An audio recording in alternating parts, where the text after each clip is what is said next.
Hi, AJ Hartley, novelist, Shakespeare professor, baby metal fan, and I'm here today to talk about Night Night Burn off the Metal Galaxy album. Before we get into that, you have a few more days to send me your Thank You Baby Metal video, which I have talked about before. I'll leave a link as to how to do that in the description below. And if for some reason you need a little extra time, drop me an email and I'll hold the final edit. I'm taking a slightly different approach with this song again. I'm going to be interviewing somebody who has some insight into some of the musical influences that the song draws on, and telling him a little bit about baby metal in the process. So I hope you like it. Thanks. Okay, so today I have a guest, a friend of mine, Carlos Alexis Cruz Casas, faculty member in the theatre department at UNC Charlotte with me, tenured faculty member, I might add. Carlos is originally from Puerto Rico, and he's a specialist in physical theatre, particularly circus arts, mask work, commedia dell'arte, and lots of performance stuff connected to Latinx and immigrant experience, right? Anything else that I should mention? Right on. I think the physical theater to connect underrepresented communities through the language of gestures and acrobatics. Okay, cool. And so he's got a lot of expertise. You've also been working on stuff involving Central South American music recently, is that right? Yeah, so we just literally opened a works in progress show for our recent show called La Bestia. And La Bestia is a show about migration, especially taking the archetypical journey from Central America to the United States and opening the question for like all migrations in the world. Within that, we research with we have a resident band, composers, and they basically based most of the songs in the show in one single song called La Sandunga, and then they took like different backgrounds for different regions in Latin America to kind of like highlight each of the tunes and scenes in the show. So Cool. a lot of research went, even though I'm Caribbean. I guess I'm well traveled as well, but also like we've been researching lately on a ton of Latin American music. Okay, so this is going to be fun because Hey. Okay, so we've talked about what you know a lot about. Let me ask you, what do you know about baby metal? Nothing. Perfect. Let me just say that in Spanish for you. Nada. No sé nada del baby metal. Para nada. Pero Okay. desde otro. But I want to learn more. So this is good. This is good because I don't tend to do a lot of reactions on this channel, but it's good to be able to talk to people who are not familiar with the band, just to see how they respond. And the song that we're going to play is called Night Night Burn. It's off their third album, though I think the song was originally worked on quite a long time ago, and then it came out on their third album. And it has, as you will hear, some Central South American influences. Like a lot of Japanese stuff, they tend to sort of borrow from all over the place in the production of something new.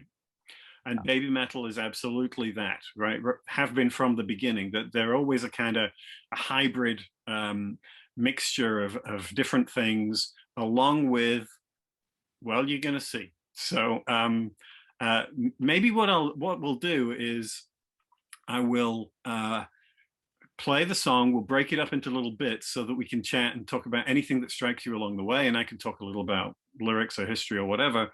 And we'll see how we go. You ready? Brace yourself.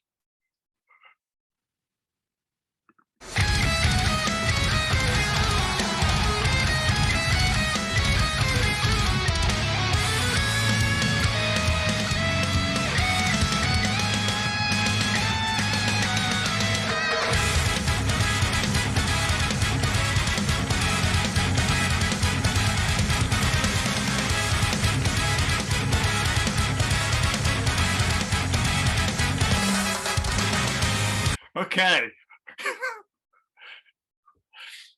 So how we doing?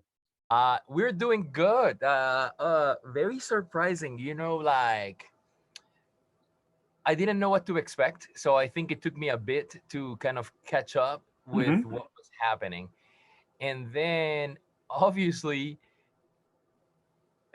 Oleo, I see up top there. On top of that, then I started going like immediately, and I think probably because we were prefaced on what we were gonna be talking about, or also just like when we listen to songs, like you go like, oh, this sounds like this sounds like that. So for me, I have three main thoughts. Left Los Fabulosos Cadillac. There is a song called Matador, which is very like sort of like routing people for like it becomes almost like a soccer celebration. Uh-huh. uh, it does have a little bit of that kind of music that you will see in an American or World Cup kind of thing. Like I don't know what is it in the drive, and there's also some Shakira in there. So for me, Oh like yeah. when and then um, Shakira is from Barranquilla, Colombia. It's a coastal area, and there are some influences there. I think some of the percussive like breaks there kind of led me into the like think of that, which is very it is very catchy and driving in power. I don't know. Definitely, the double pedal, the metal, the power chords and stuff like that, and also the fire that we see in this field right here. It definitely alluding to the metal. I just from that beginning, I would say like it strikes me of one of those like the Copa America and even World Cup of football, soccer, like. That's interesting. And there is a little bit of carnival in that. There is a little bit of Mm. you know Yeah. what I'm saying? Like, so Yeah. just like the people pumped up. So it's Yeah, that's interesting. interesting. Yeah, I hadn't thought of it in precisely those terms.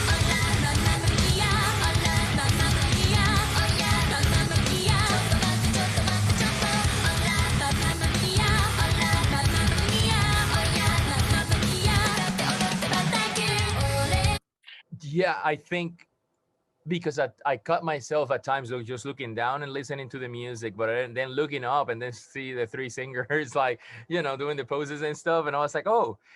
And then obviously the language, you go like, oh, this is actually a different culture, but I would see some similarities for sure if these people were singing in Spanish. But the pumping up, I mean, lyrically, the song is very, very simple, and it's almost entirely about let's sing and let's dance and let's have a great time. And that's almost the entire song, is along those lines. Though there are a couple of, even in that first bit that we just heard, there's a line, and this uses a lot of English and some sort of Spanish phrases as well as Japanese, of course.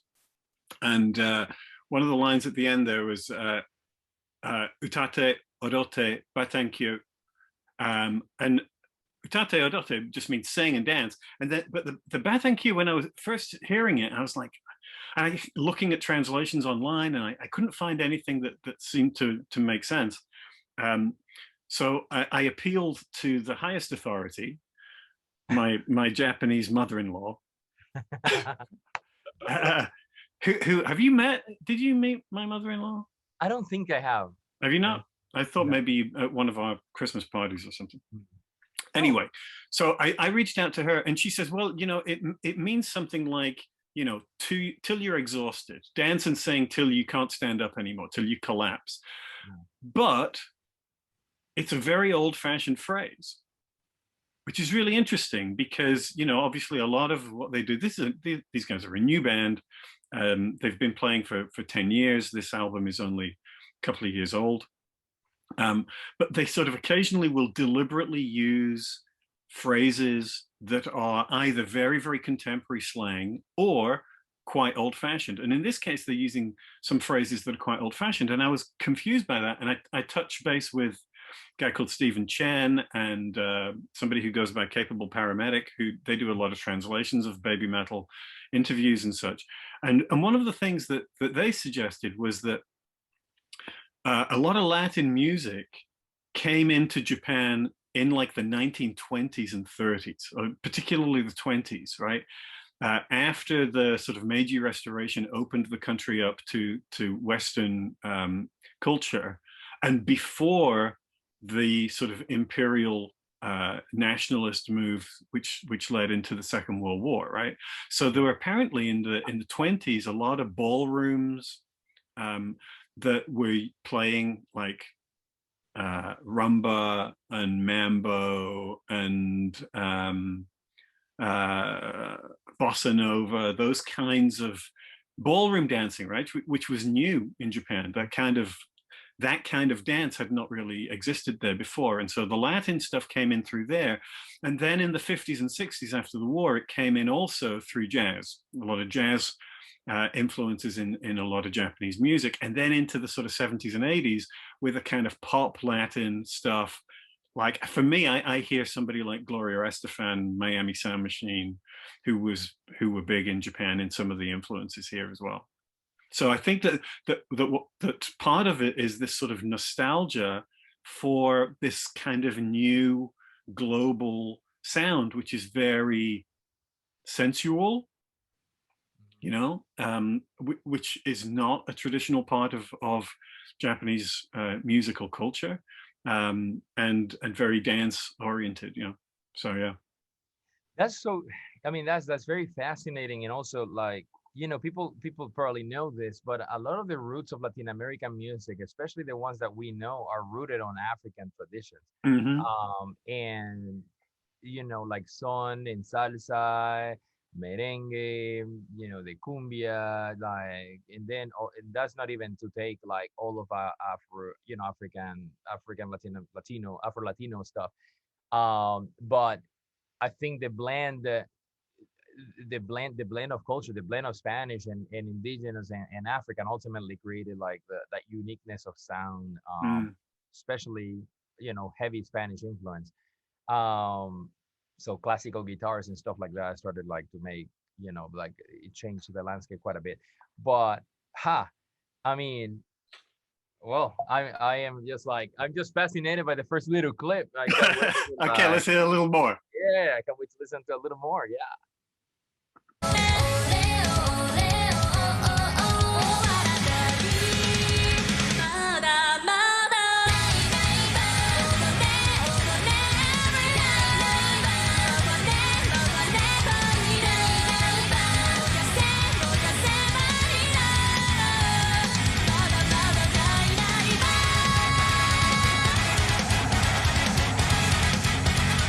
Yes. So, yeah, so many. I mean, it's exciting. I'm becoming a fan little by little. You know, that first part where it was a repetitive sort of percussive pattern underneath, like it's sort of like, you know, we were watching last night the Premios Juventud, the youth awards for music in Latin America, and it was still governed by reggaeton and urban rhythms. And if you look at reggaeton, it's actually rooted in like a half a clave from, like, you know, African tradition, and then using salsa and so on. The key to that is you know, like the whole song is rooted in a similar repetitive, like percussive pattern. And I saw that at the beginning of that little clip that we heard, and then it went into like more power chords and more traditional sort of like rock. Yep. In the horn, I mean, what appears to me as a horn sound, which is not, is also very distinctive of like accents in Latin American music, and yeah, sort of like you know, in salsa, for example, you're dancing, but when you hear this, a horn sequence, is sort of like shake your soul. It's like everybody is like ready, like to, like, you know, do the biggest moves and like and so on. So, they had a kind of a similar. I had a similar reaction to that moment too. What kind of brass are they using? I mean, I'm guessing that the brass section in this live performance is either pre-recorded or synthesized, because they generally play with guitars, bass, drums, and then some sort of fill-in stuff. Because I don't know that I've ever seen them have a brass section on stage. No, this sounds like trumpets to me, you know, and you know, and in Latin American salsa is a lot of trumpets and trombones primarily, Right. not tuba or stuff like that. Those are two Yeah. deeper sounds. It's like the ba ba ba ba ba, Hmm. like, and those are more like soprano trumpets. That's how you call it. Yeah, Yeah. Yeah. trumpets.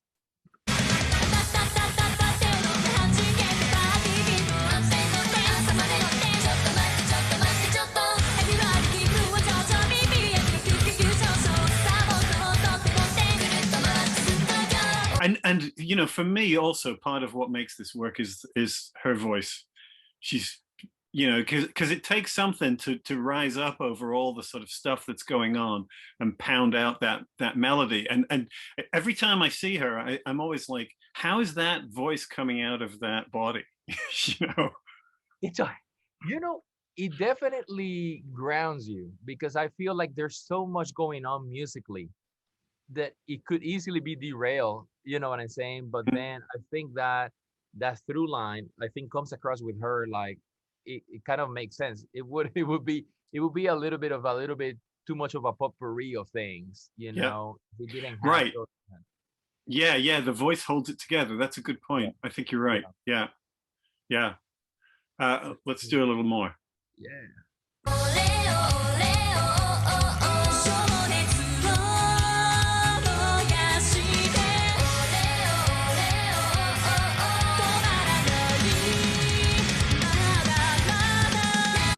So am I seeing a little flamenco in the So movement there? ole is a flamenco phrase Yeah. to And then the sort of celebrate the high clap and the little the stamp high of the foot. clapping. That's straight up Spanish stuff. Um, the interesting thing is that the tune itself, when they're saying ole ole there, it doesn't strike me as flamenco, but more Shakira based, you know, more Yeah. like that kind of like a little bit more carnaval, like sort of a Barranquilla kind of thing. Um, and because musically the flamenco is so percussive, is very simple in terms of just guitar and cajon. So yeah, so and then I'm also curious about the use of the word ole, which Mhm. reminds me of that Ricky Martin song La Copa de la Vida, which is one of the tunes that I had in my head when I was listening to this, and I referred to as a soccer pumping sort of song. What year was Because that? oh my God, I think it was the mid 2000s. I can't remember exactly. We'll have to like look for it. Okay. But he said ole ole ole arriba va, ale Yeah. ale ale, something like that. And it's like the World Cup is the cup of life kind of thing. But again, I mean, if you, to somebody that never heard Baby Metal before, um, it strikes me as eclectic for sure, Mhm. you know, Yeah. because it's borrowing elements from multiple things, yet it it seems to fit. Like I saw her doing the flamenco sort of move, and I took it as an homage more than like, what the hell are you doing? You know, like so. Yeah, yeah, you know, well, this is one of the reasons that I wanted to see your response to this song in particular, because that has always been my sense of them.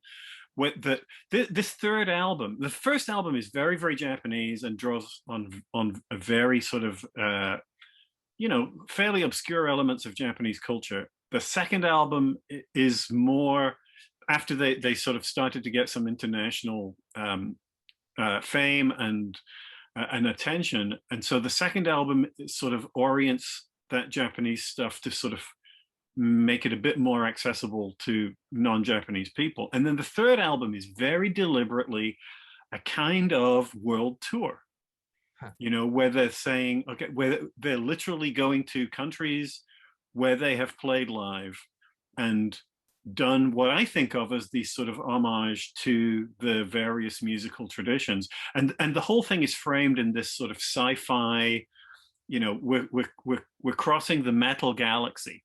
This is how it's phrased right at the beginning of the song. We're on a journey across the metal galaxy, and then each song has a different set of sort of musical influences. So it's like a concept album where the Yeah. concept is, you know, that the songs don't fit together in some ways, but that's the concept. The concept is that we're on this sort of journey through global music. That's that's a fascinating way of I mean, if they, I mean, and I'm taking that as a verse individual, as you, a verse individual in this particular group. Mm. But the reality of the matter is like metal, like there are versions of metal in all over the world, and they are approaches and influences, but it could be seen also as a common vocabulary of sorts. Hmm. And and Yeah, music is a unifying vocabulary too. So like if done with the proper how do you say, like knowledge and respect to it, I think is a door that opens and calls people in for, to see other things. yeah, Yeah. I agree. And you know, I think it's really interesting to see how their fans in other parts of the world responded to these particular songs as being a sort of, you know, an honoring of their own musical tradition in some ways. Right. Right. Yeah. I mean, for me, as somebody that never heard this thus far, halfway through the song, I'm into. I would be probably, if I was there, I would be jumping all over the place. It was like, a song that sort of like represent that side of me that even I didn't even think. It, like, because that's the thing. Music moves you to the core, to your heritage in ways that you don't have to put too much intellect into it. It's just live within you. Right. So Right. Well, if you're going to hear a few more sort of musical tweaks of exactly what we've been talking about. all right.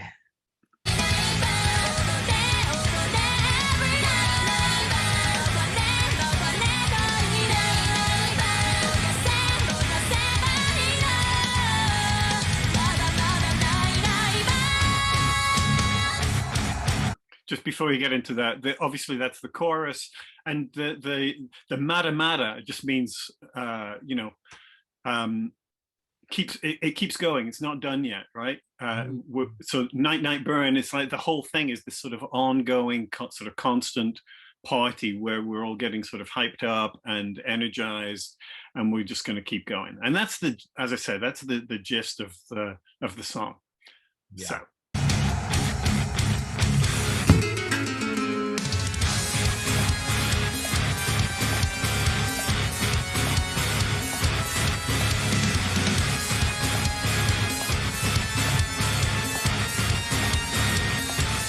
So first, I saw a few things. I saw a skull kind of character in the back, and although that is probably, I think it was the drummer maybe, and even though it's probably made very metal, but we cannot take out of this conversation at least that the death character, La Muerte, is very central in many stories, in many legends, in many traditions in Latin America, and it's a celebration. Like death is not necessarily a terrible thing.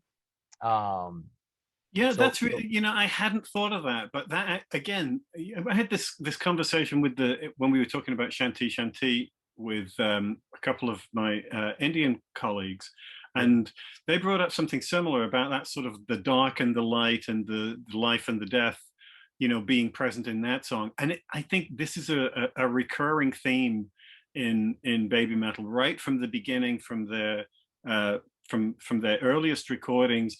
That I said to them, that the concerts always used to open with a song called BabyMetal Death. And part of the pun is that the word death, when pronounced with a Japanese accent, comes out as des, right? And death is the verb to be in Japanese. So the statement is simultaneously, this is BabyMetal and BabyMetal alive, and at the same time it's saying BabyMetal are dead.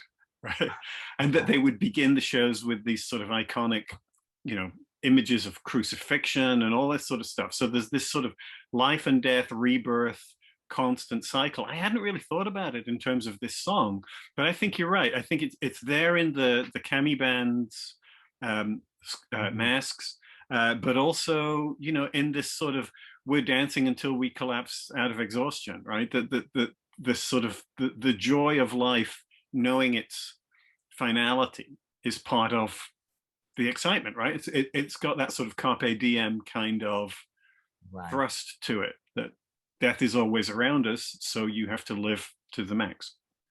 Totally. And you're always in that balancing act. You know, every single misstep or step in a different direction can take you to that other side. You know, I also, before they went into like power chords with the electric guitars, there was a moment there that looked like classical, like nylon classical guitars, and that immediately takes you like that. If I was to say anything Spanish or Latin, that's one of the sounds that you immediately hear. Like you feel the sweetness of the guitar that is a little bit different than the metal strings, right? Yep. I also have the way that I see the lighting in this video, for example, like, and maybe because I've been like researching with our current show, but the central figure in our show is the jaguar, and the jaguar in Mayan culture and heritage is the creature that navigates between light and darkness. And basically brings knowledge to humans, but ultimately you're navigating that path between life and death. And so there's something to that here for sure, especially also in the you know, the colors they choose and so on.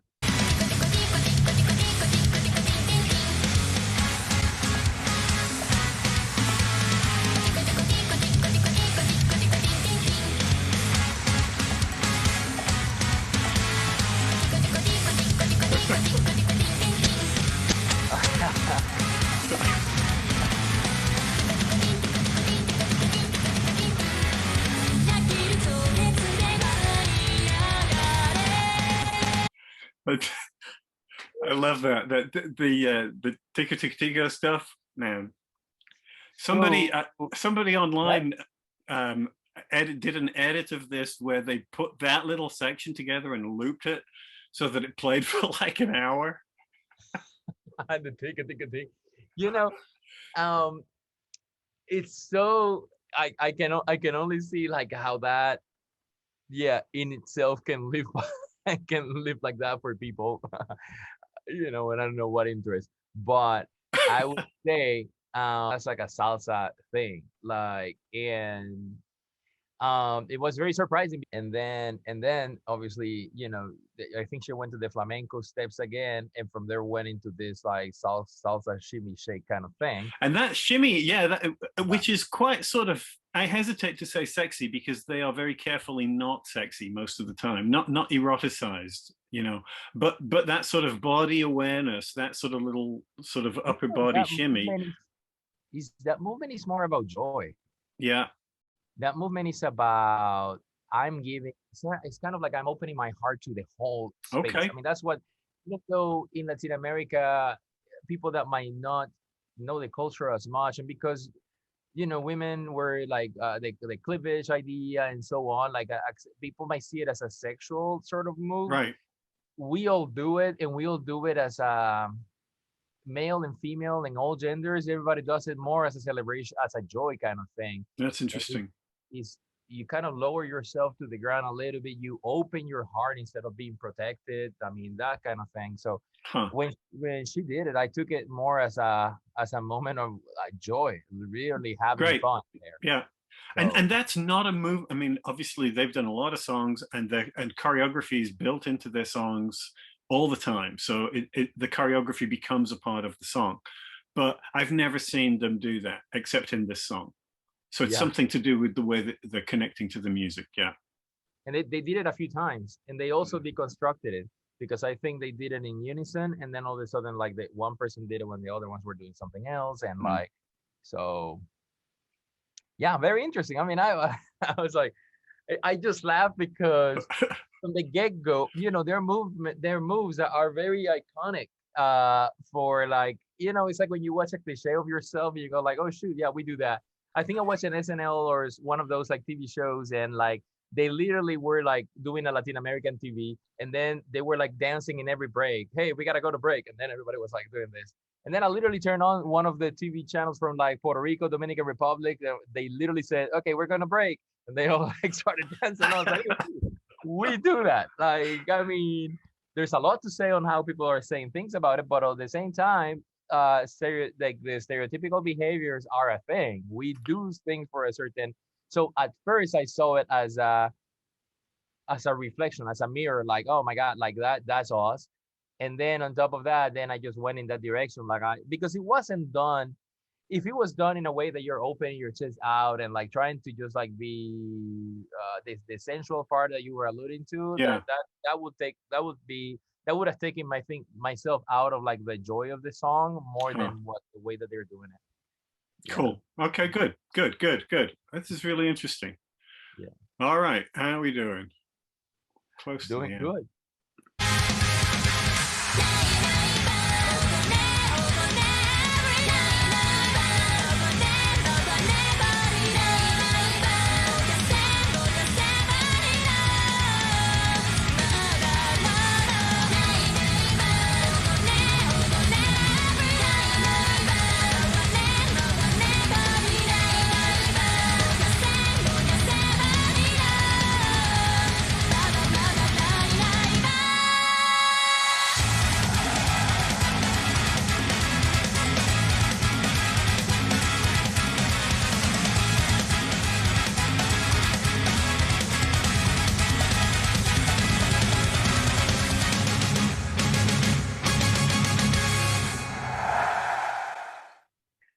And there we go. So That's a hella. I mean, by the end, I was like, I wanted to be in that concert. That's hell of a production. It had to be so like energizing. and they work hard. I mean, you can see, that a lot of effort goes into that, and that they keep it as tight as they do when they're obviously like sweating up a storm is impressive. I mean, their choreography. Are they 3 performers? Is that what they are, right? Like, They're 3 performers. is it one lead singer and then It's 1 lead singer and 2 who are designated official scream and dance. And the original lineup was 3 girls, and then one of them dropped out, and so that position has been kind of a rotating slot. They just did their 10-year anniversary shows in Tokyo, which seemed to sort of create a kind of closure for that movement. So we don't really know what comes next, whether they're going to be a 2-piece or whether there'll be a permanent replacement for the 3rd member or what.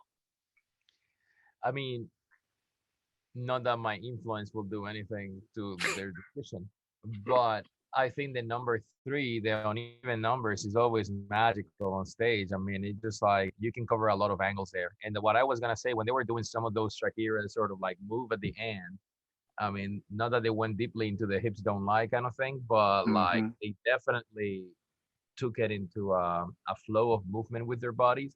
Yep. That worked great with the 3 of them for sure. And I agree. Yeah. it's so interesting because towards the end of the song they literally like rely or went back to like who they are a lot, which is this power chords, double pedal, like really blasting music, and the audience seems to be rocking it to the max right there. But yeah, but I think even like I mentioned, that particular moment is still, it's so interesting that to see a trio so tied to each other, even though the production value around them is huge with all those moving lights and like all the projections and fire and like haze and all of that, like the main act, which is our focus into these 3, they kept it tight and together, and I think, again, like I mentioned, like her voice is like really ground us in like a world of a lot of eclectic musical influences, and I think the presence of these bodies being so tight together ground us in like such a hectic spectacle that the thing seemed to be. So, anyways, awesome. Yeah. This is it. Right on. So I appreciate you like for introducing me and some other Latin Americans that might be identified, like when they see me and they say, "Oh, look, Carlos not that." I mean, there is we should be paying attention to BabyMetal. Well, maybe, who knows if they're going to come back. They actually played Charlotte a few years ago. Oh, amazingly, and I was out of town. I didn't get to see it. Where did they play? Where they played at the Fillmore. What? Yeah. Dang. Yeah. which would have Small been bottle. wild. Yeah, wild as hell. Yeah, What? yeah. So yeah, so well, if they come back, maybe you We'll can come go. with me. Sure, for sure. All right. Well, thank you, Matt. I really appreciate you lending your expertise, your insight, your enthusiasm. I'm sure people will get a kick out of it. So fun music, very informed music too. I mean, it's great to see good artists like doing what they do and opening possibilities for all of us from all over the world, right? So Yeah. All right. yeah. Thank you, Carlos Alexis Cruz. Thank you. Peace. Cheers, man. And that's it. As ever, please like, comment, subscribe, and if you plan to send me a thank you baby metal video, please do so soon or let me know when it's coming. All right, thanks. Talk to you guys soon. Bye.